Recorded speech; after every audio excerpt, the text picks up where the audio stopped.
Le loup est un homme pour le loup. L'Antiquité nous enseigne l'histoire d'une assemblée de quelques loups lettrés, piqués par-dessus tout de philosophie. Le gratin y était donc réuni ce jour-là, loups d'Alaska, de Sibérie et de tout continent.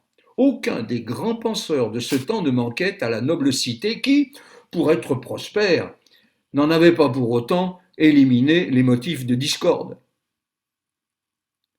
Siégeant en académie, nos fiers ministres, ainsi qu'il est écrit dans les registres, achopaient sur un point remarquable que toute la science infuse ne semblait pas pouvoir trancher. La biologie était interrogée, la sociologie, la psychologie également, la métaphysique et la théologie, sans oublier bien sûr la lupologie.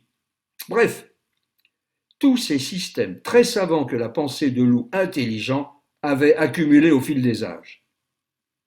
Mais le problème, lui, subsistait sans embâge.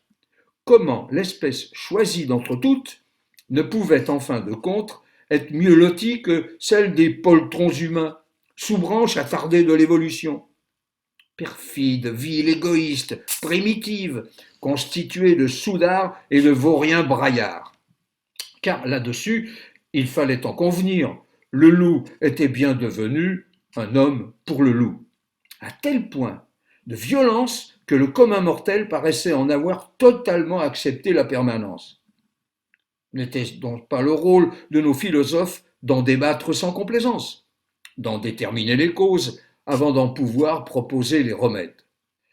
Discourant ainsi sans préséance, certains décrivaient un âge d'or où l'on s'aimait les uns les autres tant que l'on pouvait.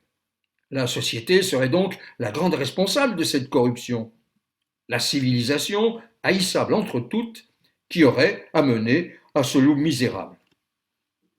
Et il serait grand temps d'en changer, affirmait tout de go l'exalté Lousseau, et d'autres académiciens lui emboîtaient le pas, déballant une liste innombrable de dégâts réformables ou de révolutions qui, toutes, sonneraient le glas du malheur lupusien.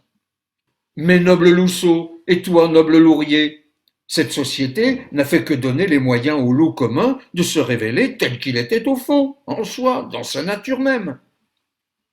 Les études génétiques sont là qui le confirmeront, et les pulsions, tient à préciser Loucan, prônant son air le plus inspiré. Et les lupologues se mettent tous à parler en même temps, l'un citant le lupus aegyptus ou l'australolupusien, l'autre qui fait valoir les mœurs cruelles de Lupus astecus, d'autres encore qui rappellent les rituels fous perpétrés par les peuples de l'eau les plus divers et les plus apparemment civilisés. On décrivait les sanctuaires terribles de tribus africains accusés de rituels sordides, on évoquait les massacres, les sacrifices, les holocaustes, les spartiates, les bébés phoques, et tout y passait, comme si l'accumulation avait jamais pu faire office de démonstration.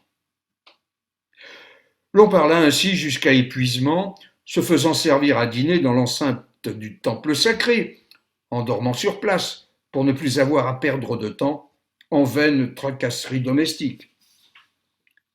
Mais en dehors, la vie lupicienne continuait, et la mort avec. Délinquance, complots et trahisons, vengeance, règlement de compte, batailles sans quartier, assassinats. La mort, seule, était de règle. La seule règle avec elle-même.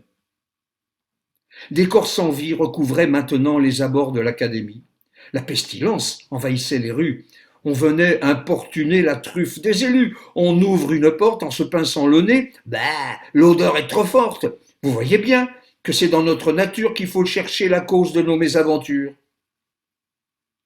Et l'on s'en retourna au sérail de la pensée. Jusqu'à ce que, les réserves épuisées, la faim tenaille le ventre de nos loups savants. Et à son tour, on s'entretua dans l'antre de la sagesse, pour l'ultime quartier de viande ou un os à ronger. Moi, simple loup que je suis, qui ne sais entrevoir qu'une petite morale à cette triste histoire, je suggérerais qu'entre débattre et combattre, il est toujours prudent de ne pas négliger l'ordre des opportunités. Un temps pour réfléchir et philosopher, un autre pour agir. lutter, manger. En ajoutant quand même que, de quel côté qu'on la prenne, l'erreur est lupicienne.